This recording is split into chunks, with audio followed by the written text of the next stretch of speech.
Good morning, everyone. Welcome to the TechTribe Community Workshop. And today it's all about preparing for the perfect pitch. My hosts today are Dikatso Sepoti. She is an entrepreneurial leader and coach and consultant. She's an impactful coach and consultant across the African continent, having served and lived in 3 different African countries. She aims to facilitate the development of African entrepreneurial economy through the generation and dissemination of critical information, teaching and training in core entrepreneurial and economic competencies, and works through advocacy to develop an enabling ecosystem for entrepreneurial development. And our second host today is Yolanda Bulirani. She's a communications and engagement manager at mHub Malawi. She facilitates the Growth Accelerator Malawi program, which works with high-impact post-revenue businesses and provides access to co-financing, mentorship, and technical assistance. She's deeply passionate about young entrepreneurs and understanding what drives their vision and helping them better communicate their dreams and aspirations to the world. And she enjoys creating content and telling the African entrepreneur story for all of us to appreciate. So welcome to Dikatso and Yolanda, and welcome to our community. I will hand over to our hosts. Please feel free to, sorry, my thing's beeping. Please feel free to ask any questions in the chat function. I will relay those to our co-hosts, and all the questions that were sent through during the registrations have been handed over to them, so they will answer those during the course of their presentation. And so yes, that's it from me. I welcome Dikatso and Yolanda. Thank you so much, Tarisiro. Yolanda, do you mind just setting up the presentation and just sharing it in the meantime?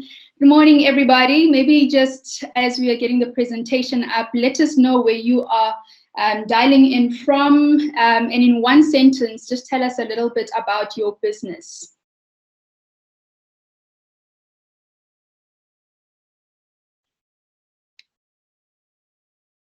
Quickest fingers first. Where's everybody from? I see all the good morning chats, but in the chat box, nobody's letting us know where you're dialing in from. Nigeria. Lovely, Felix. Tebogo from South Africa. Hello, good morning. Good morning, good morning. Cape Town, Zambia. Kayalabi, very specific, South Africa, China. Okay, welcome everyone. Cool, so if we move to the next slide, I'll start with the agenda. Somebody from Malawi, more coming in, Malawi, South Africa, lovely, Zimbabwe, Pretoria, South Africa, Nigeria, Lagos. Okay, so this is how the structure of our session is going to play out today. We've had the introduction, and as an icebreaker, I just wanted to get to know where everybody's from, and just in one sentence, just tell us a little bit more about your business. And we'll be checking the chat room as we are going through the presentation today. We are going to start off by unpacking what is a pitch in and of itself. What are some of the things that you need to prepare up front before it? Then Yolanda will take us through the structure and the content of what needs to be in a pitch deck, as well as a verbal pitch. And then the last part that we'll be covering is just understanding that a pitch is an extension of you. So how do you then present yourself when you are pitching? And then the very, very last thing that we'll be doing after answering some of your questions and answers is have a practice round. So in the spirit of co-creation, we are not just here as the experts and disseminating information, but we are all here to learn from one another and just practice some of the content that we'll be sharing today. Okay, so in understanding what a pitch is on the next slide, a pitch is a presentation. It's a presentation that has a specific ask to it. So it's not just, a presentation where you're then saying, okay, this is my business, and then you don't have an ask. Otherwise, it's not a pitch. The anchor of what a pitch is to have an ask in whatever it is that you are presenting. And it can be of your business or your idea, and you can pitch to different stakeholders. So most people just think about pitching in the lens of investors, which is one great way to view it, but it extends further than that. You can pitch to investors for startup capital or even growth capital, but you can also pitch to your customers. So when you're pitching to your customers, it's obviously a different ask to it, but you can pitch to your customers, or you could also be pitching to partners, so people that can help you grow your business and move to greater heights.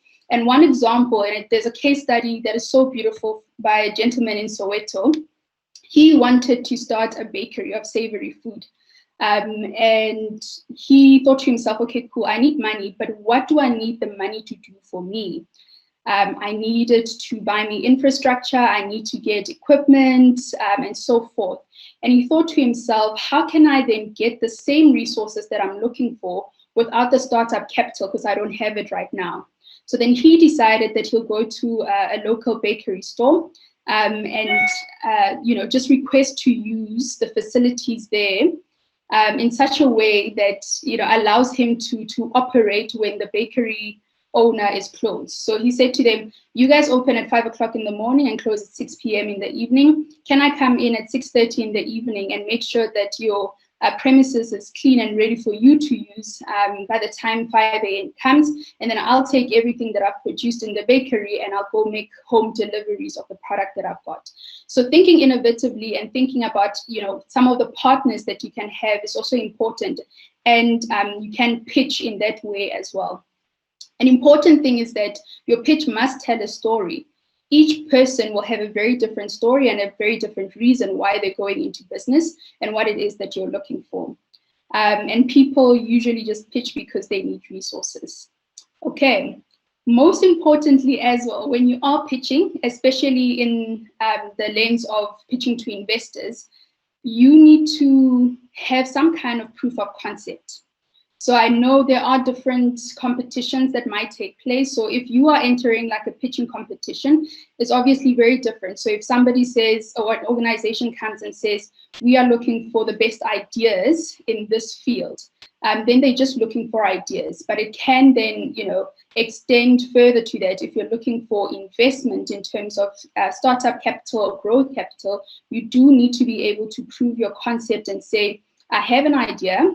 I've put it to paper, and over and above that, I've asked the market whether they buy this or not, or even taking it a step further to say, I've gone to the market and I've actually sold so many units, and this shows that there are people that are looking to buy the product that I've got or the service that I've got, and you're able to prove your concept that way.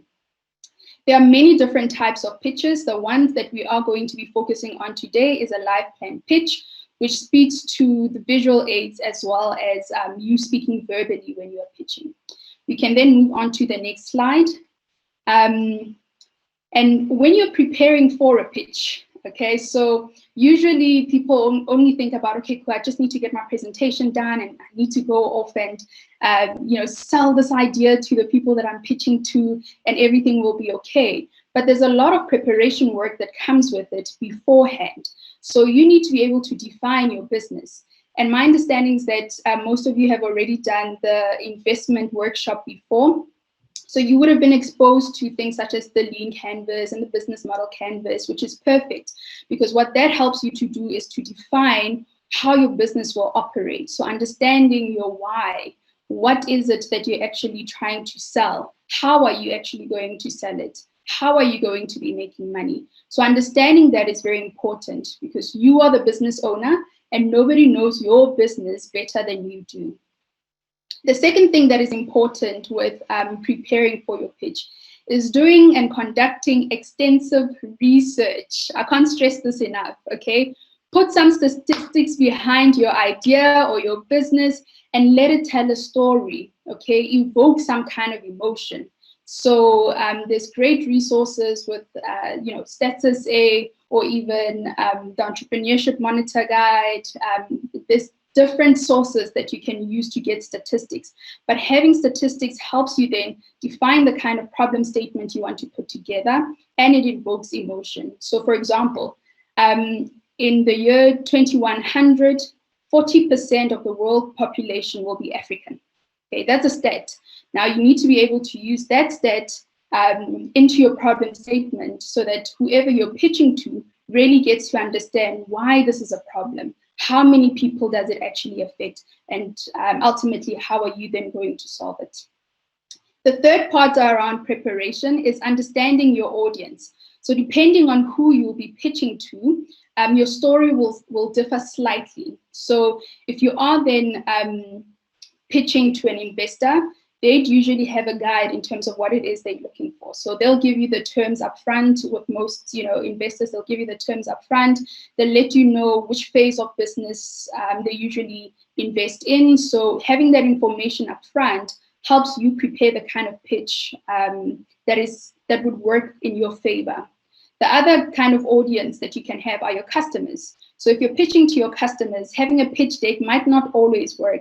So think of me as a person sitting here on the other side, and I want to potentially, I don't know whether your business exists or not, and you're trying to sell it to me. How best do you do that? We've seen how some people use activations in stores to pitch a new product line that comes out. We love them because they give them to us for free, but that's also a way of pitching to say, I've got this new product in the market, try it out, smell it, is this something that you'd be willing to buy? If you love it, please buy it. Another set of audience that you could have is possibly employees. So say you are running your business and you've got 4 or 5 people that are part of your team. How do you pitch a new idea? Maybe you're trying to grow into a completely different market.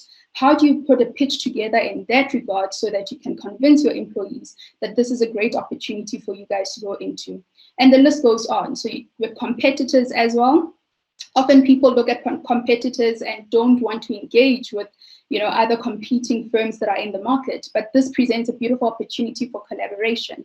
And the last part is around partnerships, people that will help you grow, and the pitches will differ depending on the audience that you are working with.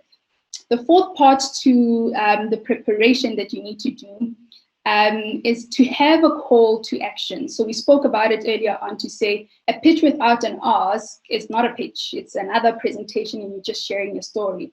So here you need to know what your call to action is. What do you want people to do at the end of your pitch? Do you want them to invest in you and give you money? Do you want that audience to buy your product ultimately?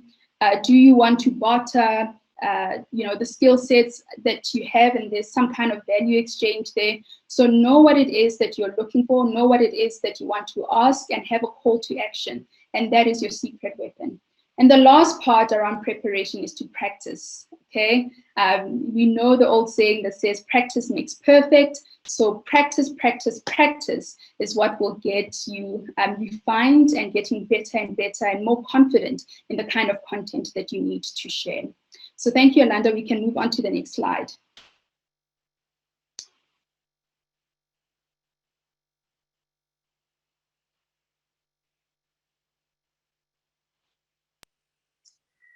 All right. Hi, everyone. Thank you so much, Tikatso, for starting us off on such a high note. I'm really excited to be sharing some of this information.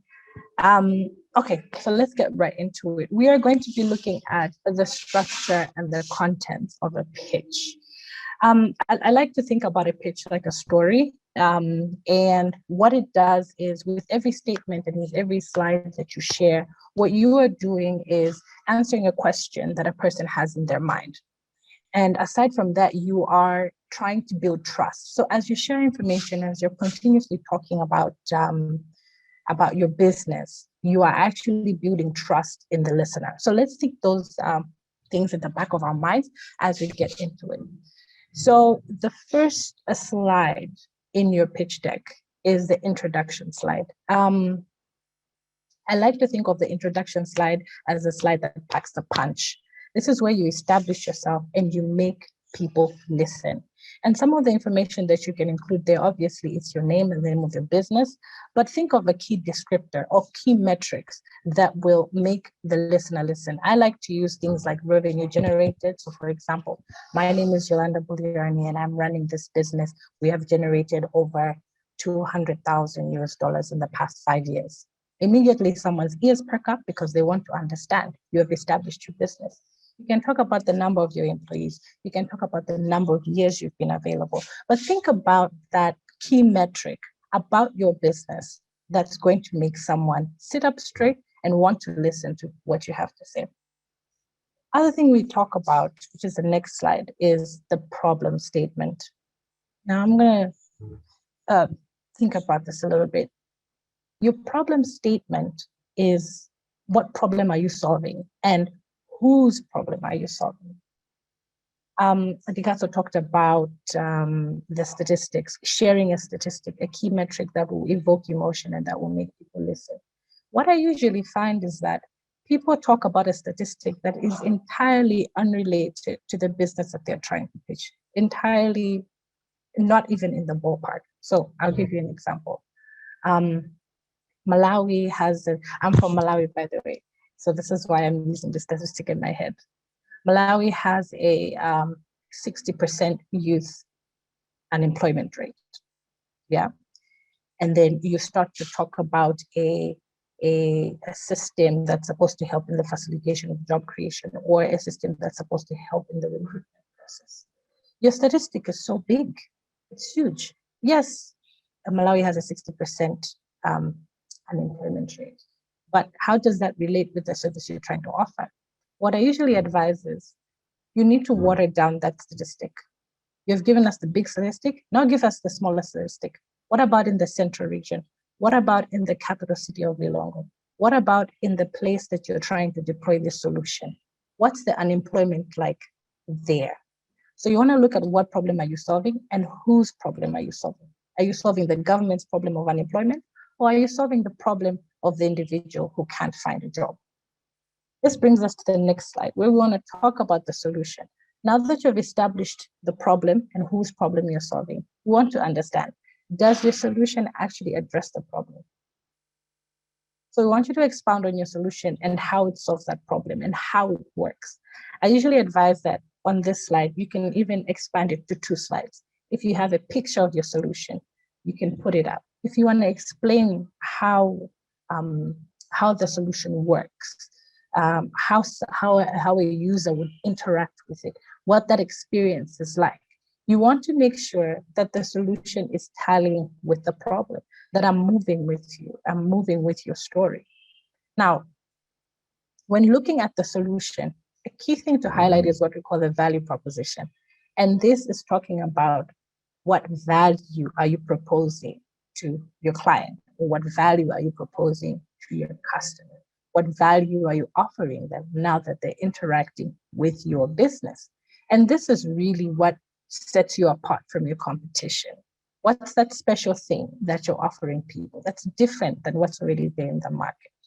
You know, so for example, if I'm trying to come up with a recruitment service and I say, this is my solution in recruitment service, but what's special about your recruitment service, aside from all the other recruitment services, all the other recruitment policies and functions that people are using nowadays? So we want to understand, what is that? What makes you stand out? So now that I've understood your problem, I've understood the solution, and I understood how it's different, I really want to know about your customer. Who is your customer? Are they interested in the product? And what is the market like? I want to understand who your customer is. You can use demographics, talk about their age, their income, their location, their interests. After that, talk about the more soft aspects of them. Are they interested in the product? And this is really where you can establish your traction to say, maybe you conducted a survey, maybe you have some prototypes, and let's say 50 people have been able to try your product. You can also give a picture of what your market is like. Okay, so there's a 60% unemployment rate in the country as a whole. What about in your area? What about in your region? What kind of traction can this product have as a whole? So you're really building that story. You can see, and you're really building that trust as you move from slide to slide. Now you move on to the next slide, which I like to call the go-to-market. You know, now that I've understood your customer, I know where they are, I know how much they get, I know how many of that customer is there, so I understand the potential for your business to grow. I want to understand, how do you find your customer and how does your customer find you? And this is your go-to-market strategy. This mainly focuses on how are you going to market? Are you going to use social media? Are you going to use traditional media? Are you going to do some of the activations where people get to try out a product? Really, how are you going to go to market with the product or the service that you're offering? And how do you make sure that your customer finds you? I'm going to move on to the next, which is the revenue streams or your business model. So, a business model is basically how you're going to make money, and so is your revenue streams. Yeah, I've understood how you're going to find your customer, and your customer is going to find you. Now, I need to understand how they're going to pay and how you're going to make money.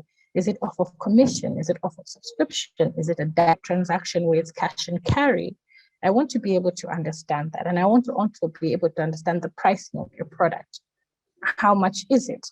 And all of this is establishing your concept and is establishing your story in my head as an investor. And now that I've understood these key elements about your business, I want to know about your team. Who's going to be on the ground and who's going to be implementing and running this business? And what are their strengths and what are their qualifications?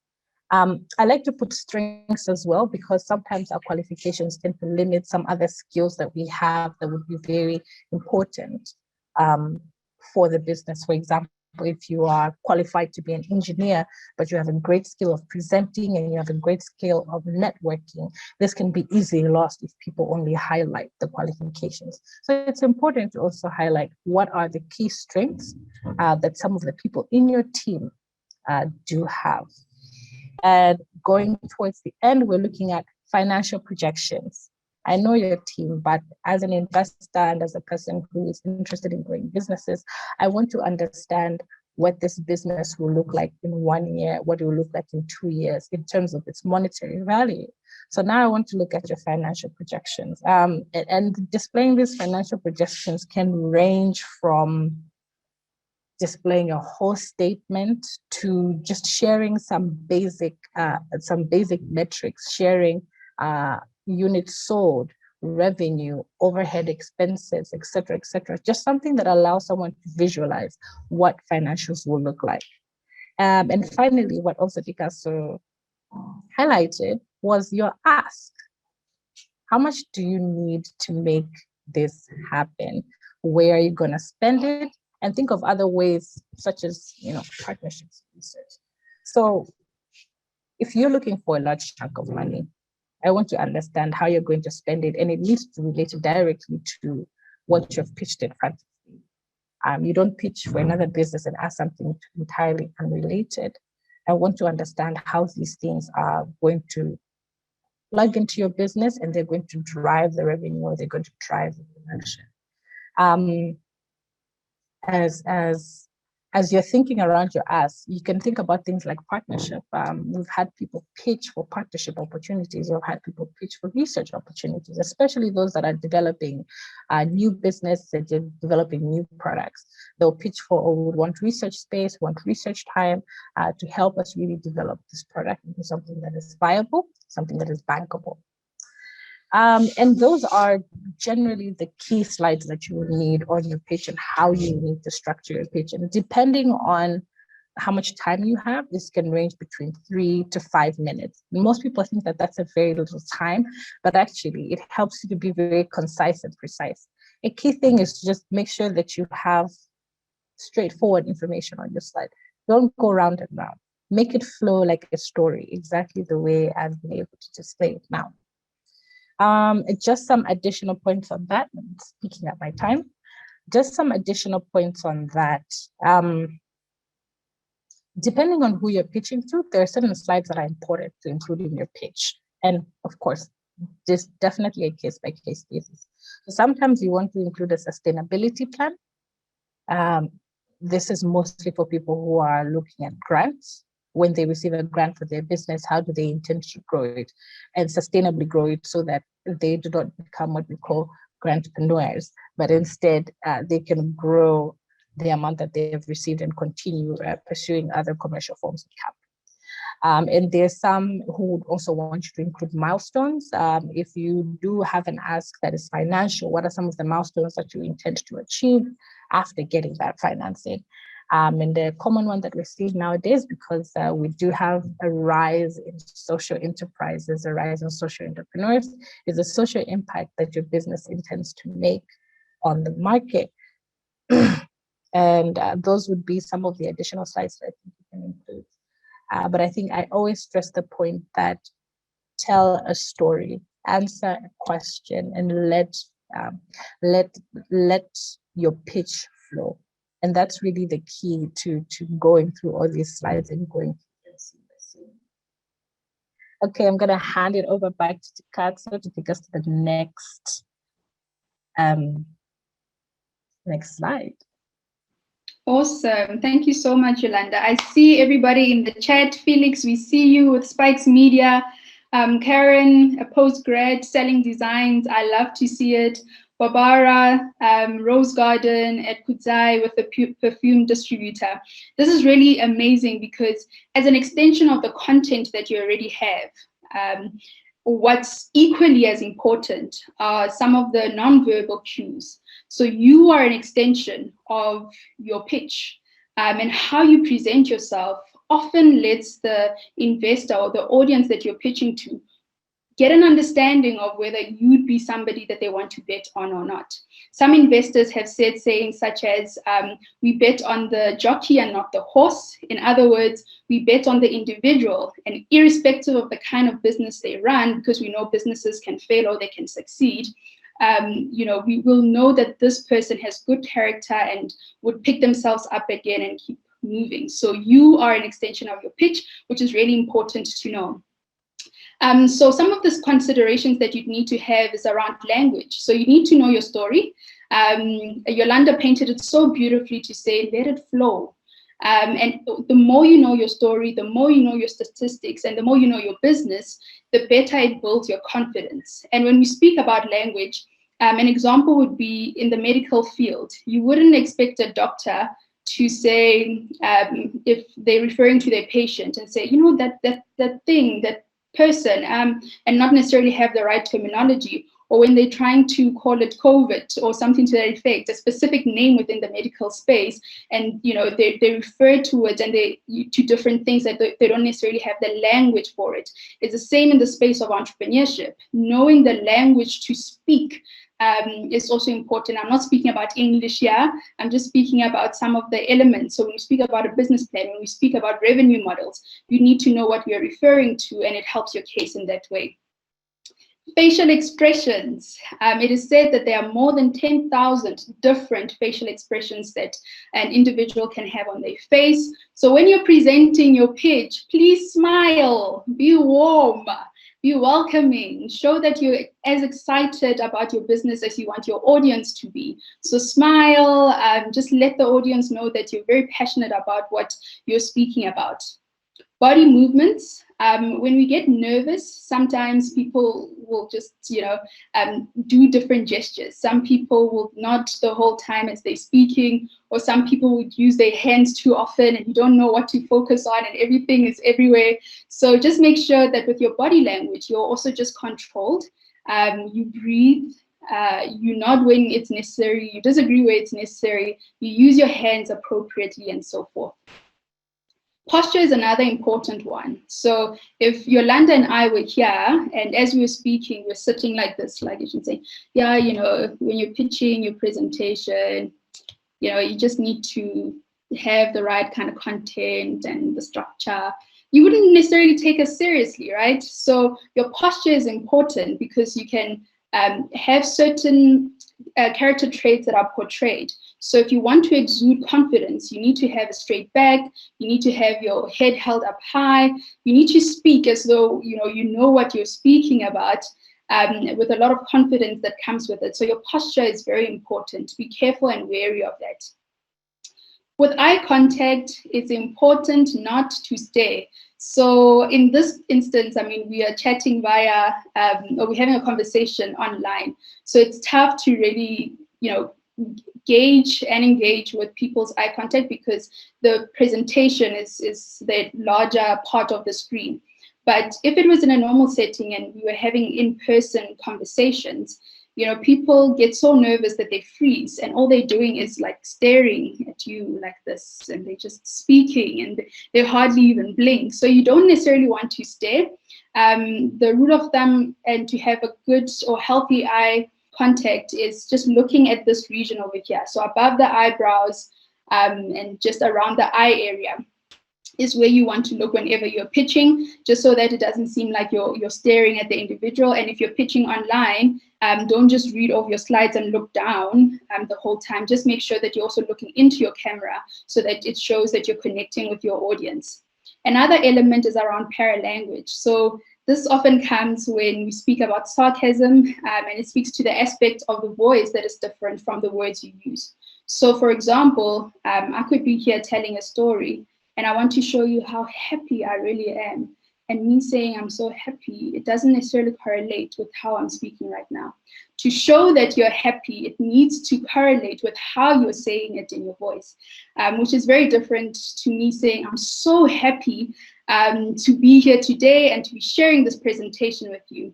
And it's very different from when I'm saying I'm so happy to be with you guys here today. So be mindful of that. If you're good at, being sarcastic and people getting your jokes and people getting it, right from the get-go, then carry on with it, because that's a strength that you have. But for most of us, that's not necessarily a strength. We must just be mindful of that. The next element, and this also speaks to in-person pitches, is around the proximity. So how close you are to people when you're speaking. People tend to be very protective of their space, and given the pandemic that we've also had recently, you just want to be mindful for how close you are. There is an intimate space where if you're too close to a person might not even listen to what you're saying, and they're just thinking, why is this person all up in my space, So you just want to maintain a healthy distance, obviously not being too far either from the people that you're speaking to, and just being respectful of their space as you're speaking to them. The second last part is around the physiological changes. As we speak, we do tend to get nervous sometimes, and our emotions get the better of us, and it can come across in terms of sweating. There's a meme there that I put down to say sometimes we sweat when we're speaking. Sometimes our voices change. You'll be okay and you'll be speaking fine, and all of a sudden your voice just goes high pitch and you don't know what had happened. Some people just blush or have a nervous laugh as well.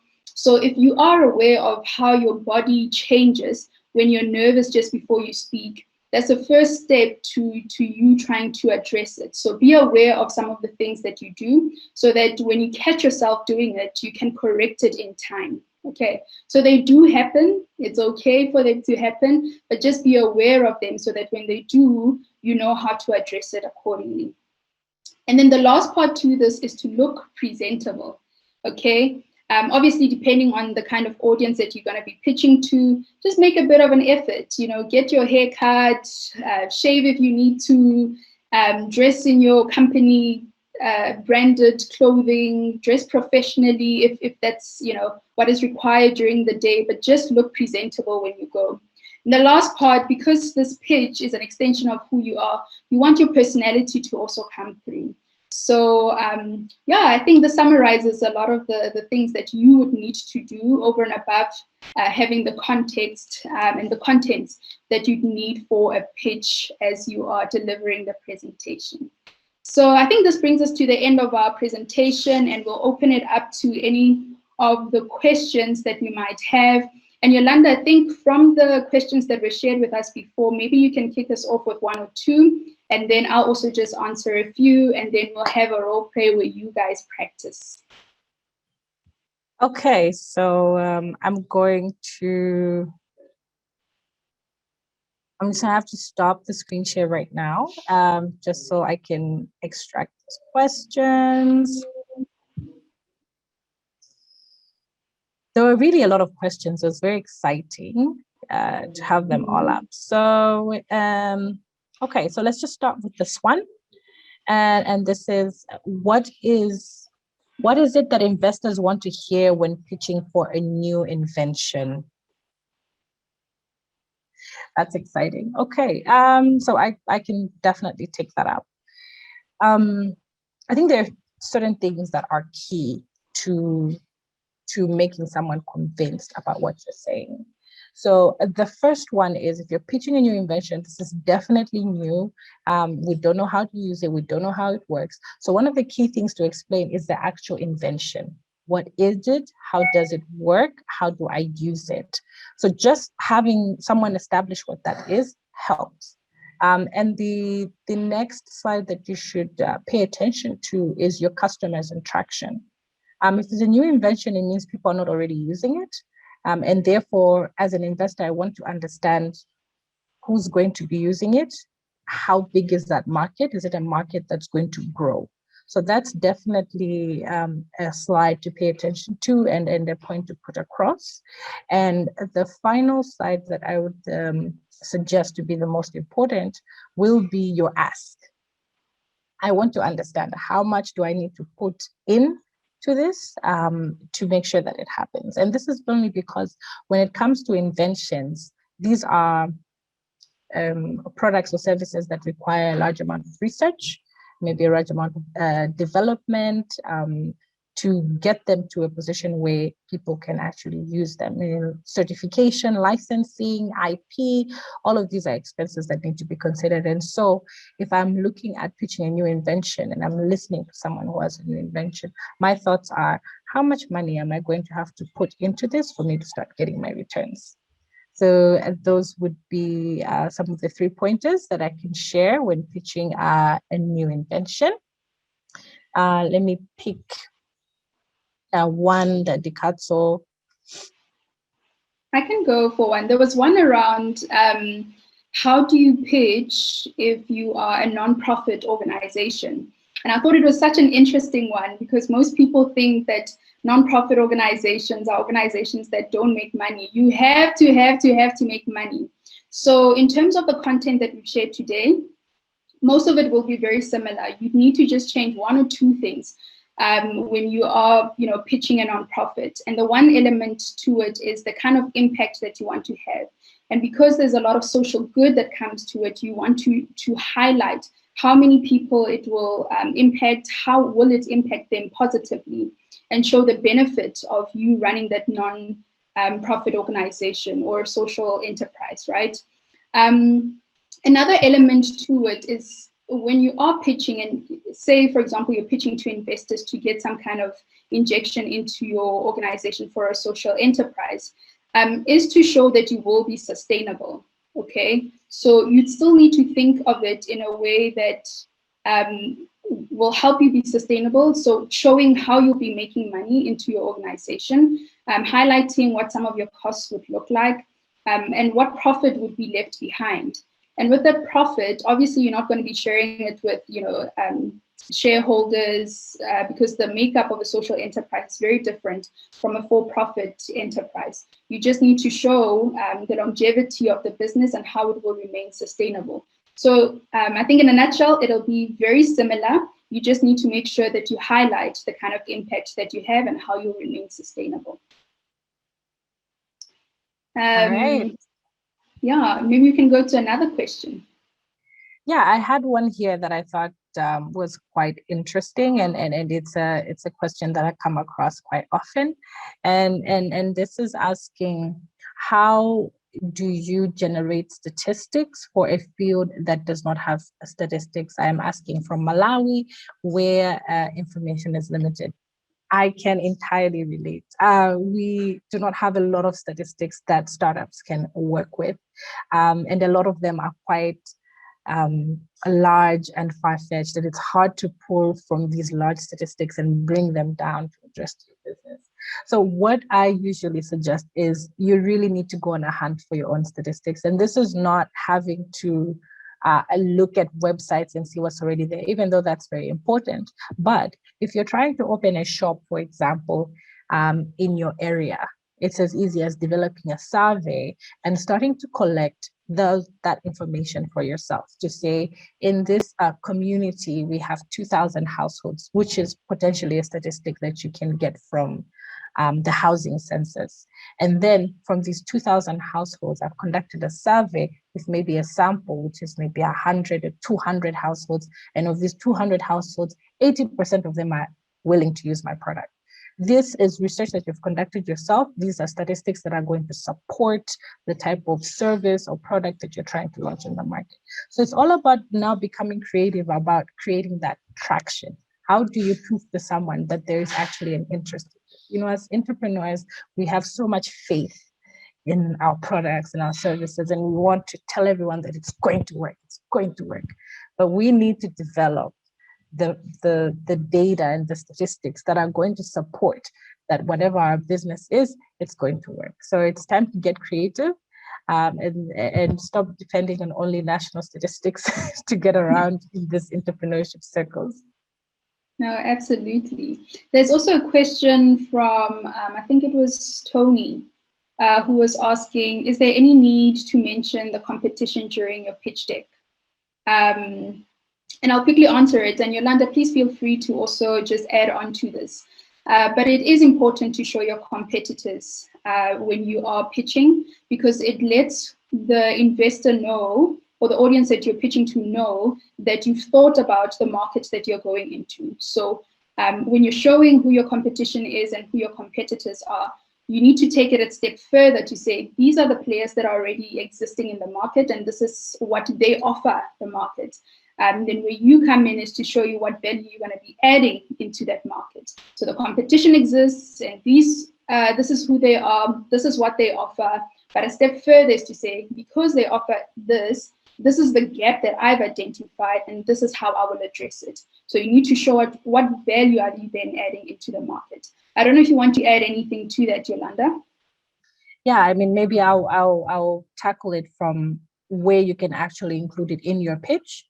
So there are two places that you can include that kind of information in your pitch. The first one would be when you're talking about your solution and you're talking about your value proposition, because your value proposition is really talking about how you're different and how you stand out in the market. And therefore, it's a good place to highlight who's already in the market, what they're offering, what are the gaps, and how are you addressing those gaps in a way that actually makes your business stand out. So that's the first place where you can put your competition. Or you can decide to create a separate slide that's going to look at the competition and be able to highlight those gaps in a more elaborate way. And I usually recommend coming up with a competition slide if you're offering a very complicated solution. So for example, if you're offering a technical solution that maybe others already have, let's say you want to introduce another WhatsApp, you know, you would have a little bit more of a more elaborate slide that speaks to how they're missing the mark and what gap you can fill there. So you can either decide to include it when you're explaining your solution, or you can decide to introduce a separate slide altogether that talks about your competitors. But I think the key thing, like Picasso said, is always highlight what they're missing. Always highlight the gap and make sure that the solution you're offering is actually addressing that gap that they're not able to satisfy. Awesome. I think we'll just answer one more question, and then we have that activity for you guys to go into smaller groups. So the tech team that is assisting us today, can we just prepare the breakaway rooms in the meantime? But let's answer one last question. We have a question from Vipelo that says, what are the things that become important when pitching for corporate sponsorship or partnership? Yolanda, would you like to tackle that one? Yes, no problem. So I like what Pastor says about preparation and research. Corporates are arguably the most transparent because they put their values out there. They put what they're interested in, they show their strategic plan, they share with you which areas they're planning to sponsor that year. So just having that information is actually your first starter pack. For the highest success rate, you're going to look for those organizations that are in that field, that are interested in that field. A trend that we are seeing here in Malawi is where banks are more interested in agribusiness and working with entrepreneurs in agribusiness. So if you are an entrepreneur in agribusiness, you have a higher chance of getting a financial facility from a bank right now in Malawi, just because of that interest. So it's important to understand, where is this organization, where is their lens, where is their financing, where is their funding, and then be able to structure yourself to that. Aside from that, look at what's important to them. look at what's important to their partners. A lot of what I know is that there's a really high rise in the social impact, and also businesses that are socially conscious, so that are willing to go into things like recycling, waste management, and how all these things are embedded into the core of what they do. So if you do understand those elements about that organization, make sure that you tailor your pitch to speak directly to the areas they're looking at. Think about the keywords that they have in mind. If they have in mind of circular economy, use it. Tie it to your business pitch, tied to your business. If they're thinking social enterprise, use those terminologies, use those words, make it relatable to what you're doing. A point of caution: do not change your business model because of this. Their businesses, their financing is going to end, and they're going to change their focus point in the next 1 or 2 when there's a different strategic plan that has come in. So make sure that you don't hang your business out to dry. But the point is just to understand and make it easy for them to have a connection between what you're doing and what they're doing, and have them start drawing lines of synergy in their minds between your business and their organization. Absolutely, absolutely. I love what Yolanda is saying. And just one other element to add there is just know what value exchange you're also having, right? So in as much as you are benefiting something from that partnership, what will they benefit from partnering with you? So making that very explicit upfront is also important to show the benefit that they'd be getting from partnering with you as well. So we'll move into the, semi-last section of our session for today, which will take us into breakaway rooms. Yolanda, if you don't mind, I know I'm sending a lot of things your way today, but if you don't mind, just let us know how this breakaway room will operate and take place. And then, yeah, we can break into those rooms. You'll be split up into groups of about 3 people. And you'll be asked to do something specific for us. And then when you come back into the greater room, we'll then select 1 or 2 people to share their pitch. And we'll conclude from there. Yolanda? Okay, great. So this is a really exciting activity that is going to make everyone engaged and think around their business and some of the curiosity they came with today. So what we want you to do is give a short pitch that's going to cover the following areas. First is the introduction. Remember what I talked about, having the key descriptor or that key metric that's going to make people listen. So think about that in your introduction. Go into your problem statement. What's the specific problem you're trying to solve? Go into your solution statement. What's the solution you're offering? And please tell us how you're standing out. So share with us what is your value proposition. So I'm going to leave this up here and also make a copy of it in the chat box whilst they break everyone up into breakaway rooms.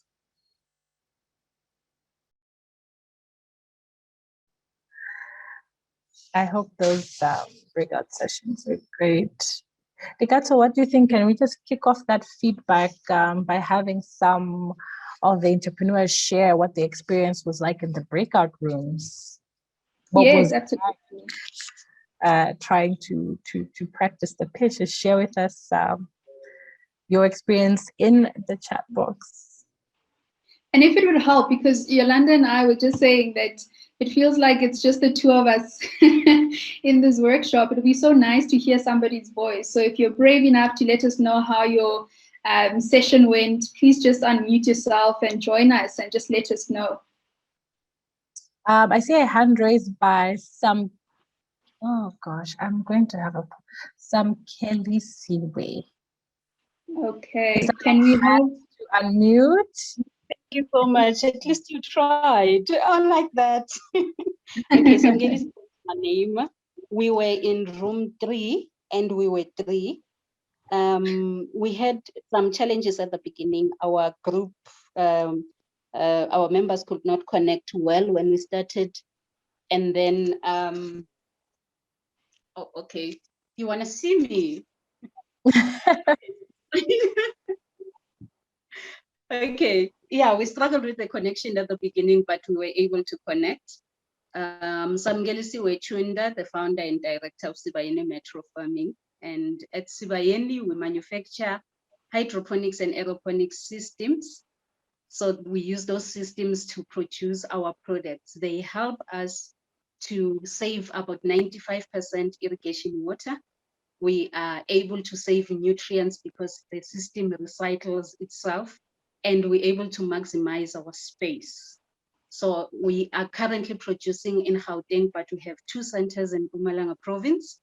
And then for our clients who are buying our systems, our hydroponic systems, we also have a training program that runs for 2 weeks. And our target is emerging farmers and aspiring entrepreneurs, those people who are interested in joining the farming sector.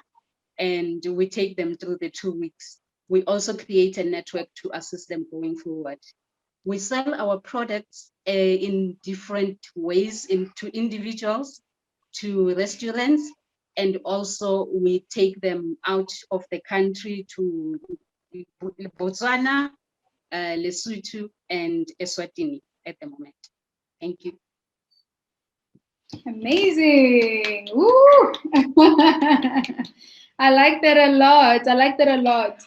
I think it sounds like you guys had a lot of fun in your group, just by the way. And I think just a bit of feedback from my end would be the solution and your value proposition is so spot on, which is great. But I was sitting down and thinking, okay, what problem are you solving? You know, so where are the statistics with this one? But outside of that, I love the solution and the value proposition. Yolanda? No, I think one of the things I loved was your confidence.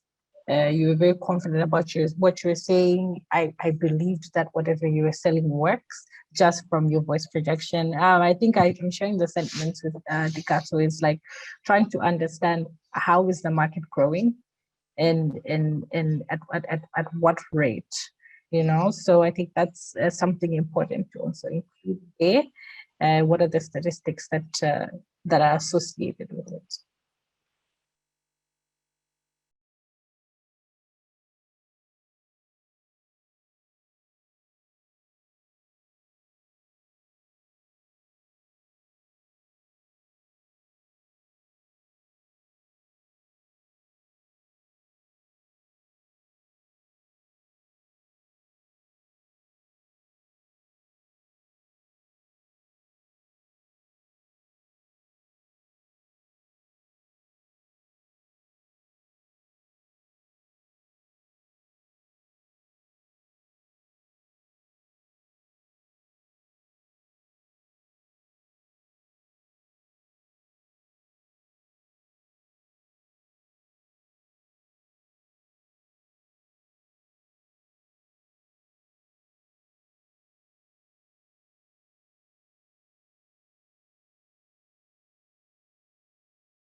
For being the brave one. If this was in person, you'd be getting like free goodies. So I'm gonna put the team at TechTribe community to have some kind of prizes going forward for people that raise their hands.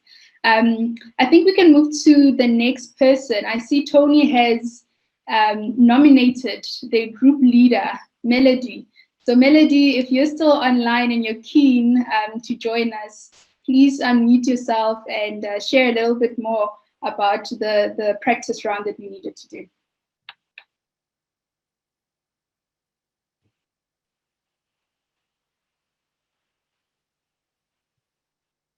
Hello, everyone.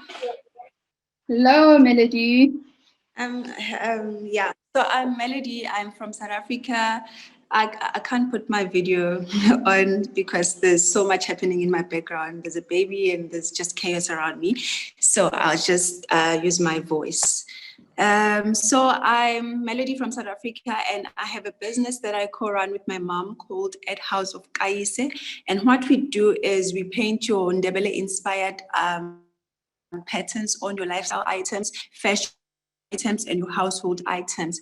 So we've been in business for 2 years now, and we are solving a problem for our customers who are seeking unique products, unique patterns, and who are just looking for exclusivity, because there is so much happening in the African print industry, and the world is looking at Africa for inspiration. And we've seen that customers are willing to spend money to just look different. So those are our type of customers, and they are between the ages of 25 to 40, and they love fashion, your African fashion.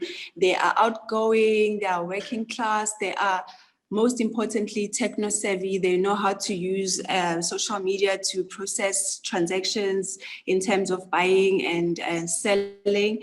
So basically they are our type of customers, and we are proud to say that we've been able to sell our products all over our 9 provinces in South Africa, and we've also had interest all over the world. And so far we've been able to supply England, Norway, and there's also been interest in America. There's a lady that we're supplying. She buys from us here in South Africa, and then she sells in America.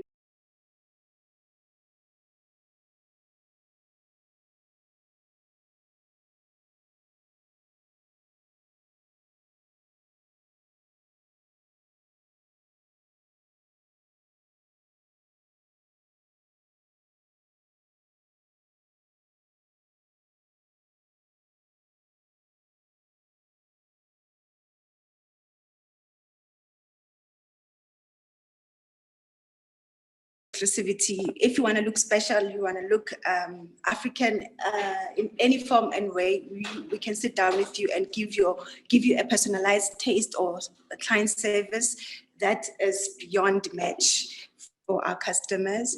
And what we would like to gain or to have, hence you said in your presentation, a pitch should have an ask, is that we would like to have perhaps out of 100%, would like to have 3 things.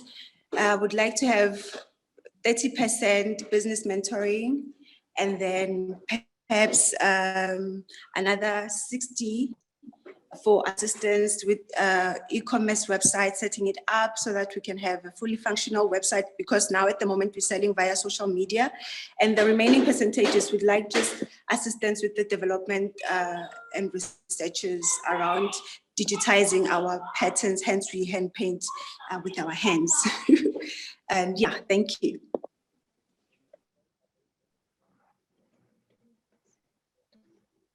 Ikatso, would you like me to start with that one? Yes, please. Okay, Melody, what I love about what you said, I think I was clearly able to visualize who your customer is and who you're targeting. There was some demonstration of the growth, looking at some of the countries that you're able to give to, or you're able to supply. And I loved your ask. Very, very dynamic, inclusive, and it also sounds like you're thinking about how can you grow sustainably and looking at more than just financing for your business. Areas that I think I would have loved to hear is your traction so far. I don't know how many of these units you have sold, and so all the ambiguity of we have supplied to this, we've supplied to them, we supply a lot of customers, does not stir up enough confidence. You know, I want to know how many units you have sold so far. And this is one of the things that you can share at the beginning. This is us, this is what we do, and this is how many units have sold so far. At that point, I'm listening. I want to understand units. What are these units? Another area is I didn't clearly understand your problem. I wasn't sure what you're solving.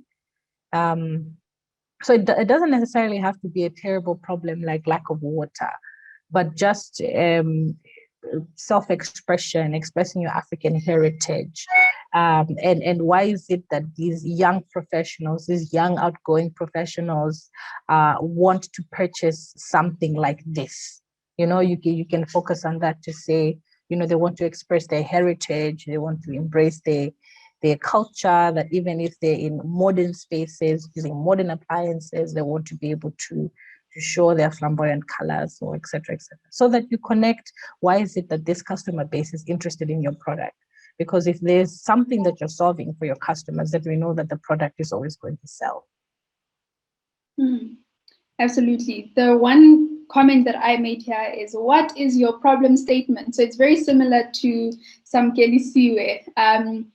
It's beautiful to hear what the solution is, what your value proposition is, and you're able to articulate it very well.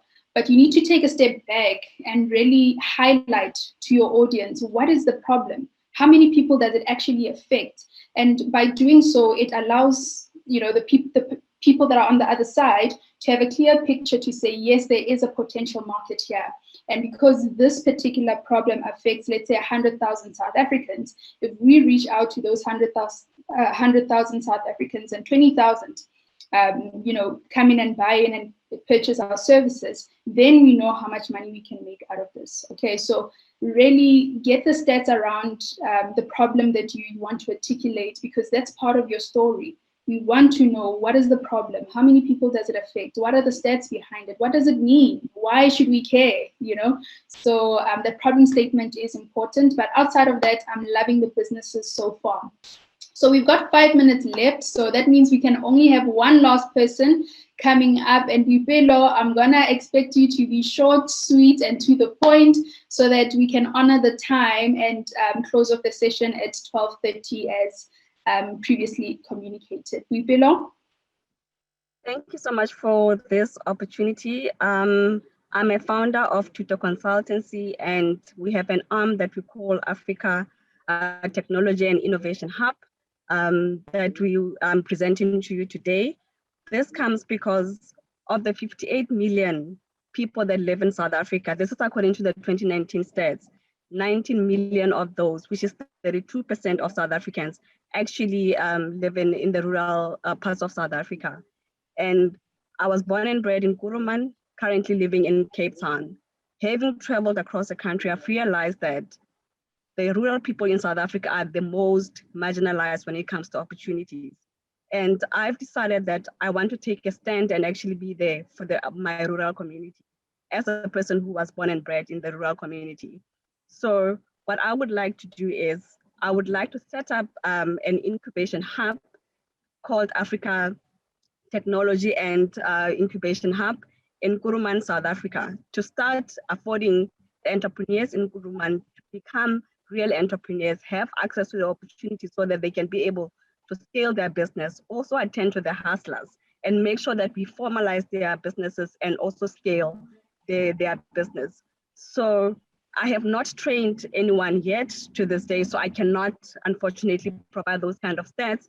But my background is, I trained as a scientist, and then I moved into technology transfer. What that means is moving the technologies from the lab into the marketplace. It involves things like access to funding. So I've grown quite a bit of networks working in the funding space. I was a business development officer at Technology Innovation Agency. I currently work for the South African Medical Research Council, where we fund technologies and research in the health space. So based on my work experience, I've managed to develop a network of funders and understand the funding landscape in South Africa. So with my business development experience, I believe that I can be able to assist the entrepreneurs back home in Kuruman as a starting point, and then grow it bigger across the country.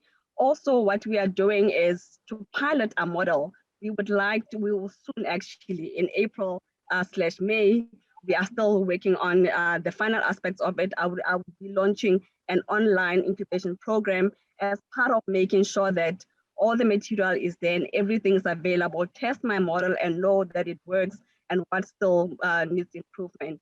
Once that is done, the first phase of it, then I can start engaging more corporates on how we can sponsor, how we can partner, but also this will help me to raise my own funds to be able to put up an infrastructure back home and help my entrepreneurs in Kurumani.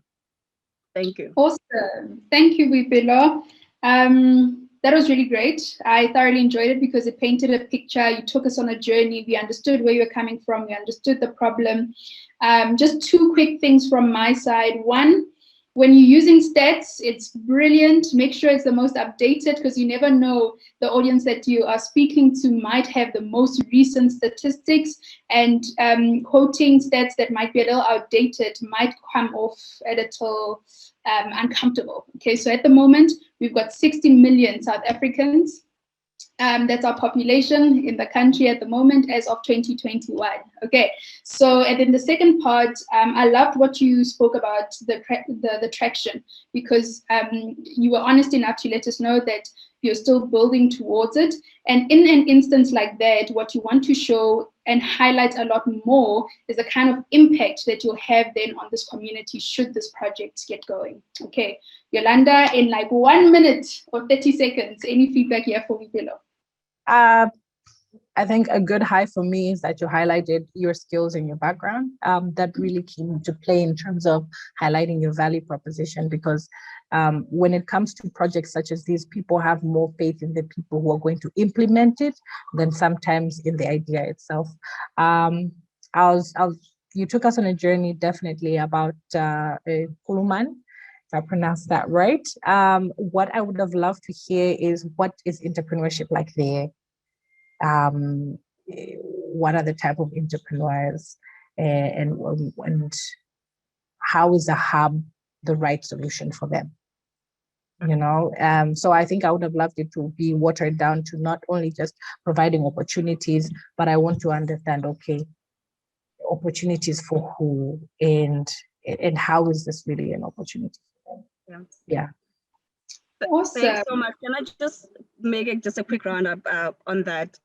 Just to thank you for your comments firstly, and we were 3 in our group.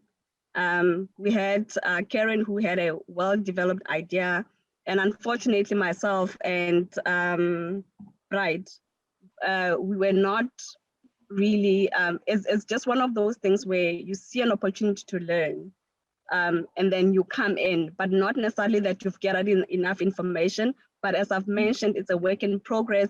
I'm still putting it together and information, and hopefully at the next SA Innovation Summit, I can be able to pitch you an updated version of my idea.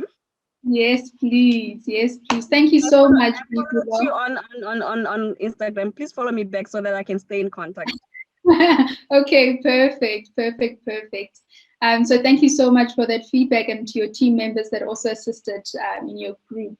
And I suppose, Tarisiro, I'm going to hand over to you to do closing remarks. But it's been such an awesome day and an awesome session. Thank you to everybody that joined and for participating and engaging. We really, really enjoyed ourselves.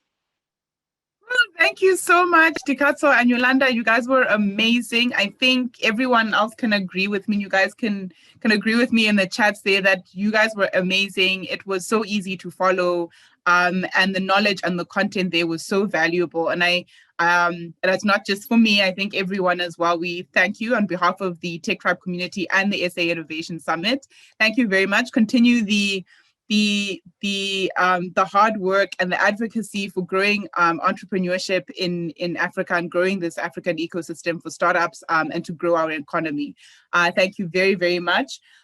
So quickly, if you are wanting to take the knowledge from this session into practice and you want to practice that pitch and get feedback, we will be hosting a pitch night next month.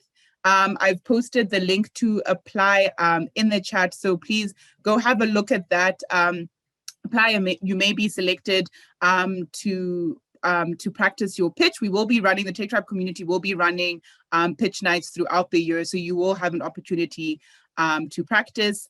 Also go on our website, look at our news page. There's lots of content on there as well about pitching. And we will share the recording with everyone. And that is it from me. I know we are over 12:30. So thank you, everyone. Have a lovely week. Yes, and thank you so much again to Yolanda and Dikatso. And that's it from the TechTribe community. Bye, everyone. Thank you. Bye-bye. Thank you.